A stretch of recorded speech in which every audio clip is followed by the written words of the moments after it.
Yang dinamakan musibah ni kita tidak ada yang tahu ya saudara ya. Nah, jadi di video kali ni saya bersama bapa saya ni lagi nunda bot ataupun pompong yang karam ataupun yang tenggelam di kelong laut Pulau Gelombang, iaitu bot saudara saya. Nah, jadi bot ni tenggelam sekitaran jam 1 malam. Pas dia bangun tiba-tiba bot dia dah tak ada.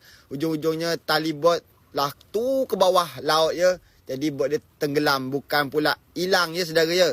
Kemungkinan terjadinya tenggelam bot tu mungkin selang sedot ataupun kok airnya tercabut entah apa, mungkin bisa jadilah ya.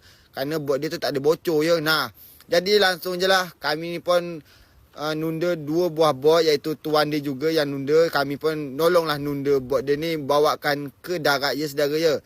Jadi bot dia ni ukuran sekitar 28 kaki. Nah, jadi itu yang dinamakan Pulau Gelombang. Sebentar lagi pun kami dah sampailah di kampung halaman saya, iaitu Pulau Gelombang.